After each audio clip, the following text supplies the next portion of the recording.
Wadhi weche mag doho. Ogai kata jalup ogai mar obila Gilbert Masengeli korido fungruok tok doho mamalo we thuolo tok kane okwayo doho ng'uono kuom rem chope doho mondo ler kama jo Kenya adek mane chich ni obiro lalgo nitie. Gino mane omiyo oyude gi ketho machayo doho kendo ne ong'adne twech mar dweche 6. Jar bura Lawrence Mugambi ong'ado bura mar weyo thuolo Masengeli kowacho ni obolore mokwayo ng'uono kendo doho onge kod ratiro mar tiyo jal moyie kethone kendo kwayo ng'uono. Joyce Oduor nigi ler mar kaka weche no dhi nyime e doho. Okinyi makawuono, jalup ogai mar obila Gilbert Masengeli kaachiel kod okinde mage nochopo e doho mar kwayo ng'uono. Masengeli kokalo kuom okinde mage nokwayo doho mondo oyiene ochunge nyim doho oler kama ne entiere, gino mane riwruok mar okinde ma pachoka Law Society of Kenya ne okwedo e okang' mager. Kata kamano, ywak Masengeli ne doho rwako. I will thus allow Mr. Masengeli to take to the stand and redeem himself. Masengeli kokalo kuom oboke mar fungruok mane okinde mage ochwale nyim doho, okwayo doho ng'uono kuom rem chopo e nyim doho, kowacho ni e kinde mabiro mbele obiro luwo chik doho. Kata kamano, owacho ni ne ok en hero mare mar chayo chik doho, makmana ni olero ni ne entiere e ticha. Olero ni tarik 3 dwe mar 9 higani mane owinjo chope nyim doho ne en oko mar boma ma Nairobi kendo ne entiere e chenro mag arita Lamu. Kata kamano, onge ng'ama ne onyise ni onyalo luwo bura e yor mbui. Tarik 5 dwe mar 9 ma bende ne owinjo chope doho, Masengeli owacho ni ne en e chenro mar keto arita e gwenge makadhwath nam chumbi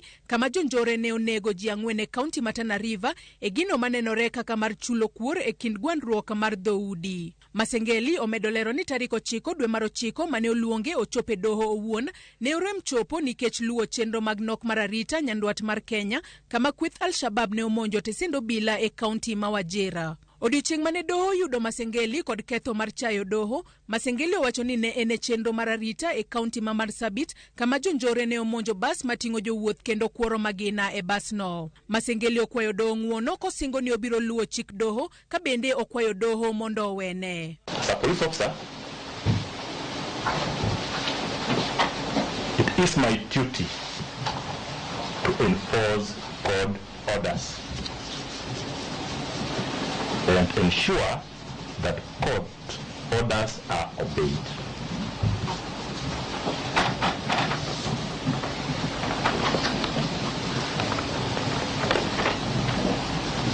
I pray, my Lord, that this court accepts my apology,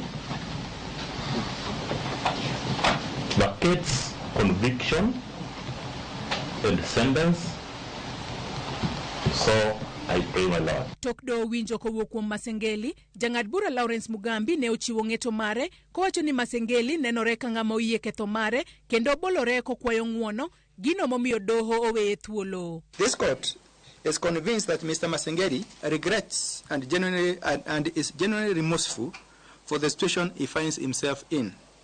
It is not the intention of this court to punish a genuinely repentant man who has acknowledged his mistakes and offered an apology. I must arrive to the determination that Mr. Masengeli, through this purging process, has purged his guilt. And thus, both the conviction and sentence passed are set aside. Tok chiwo ng'eto mar weyo thuolo jalup ogai mar obila Gilbert Masengeli, jang'ad bura Lawrence Mugambi nowacho ni owere gi burano kendo kaponi jogo ma omako burano ok oyie gi ng'eto mare ma odok e doho, to burano ibiro winj kod jang'ad bura machielo. Joyce Oduor, Ramogi TV, Nairobi. Erokamano Joyce kuom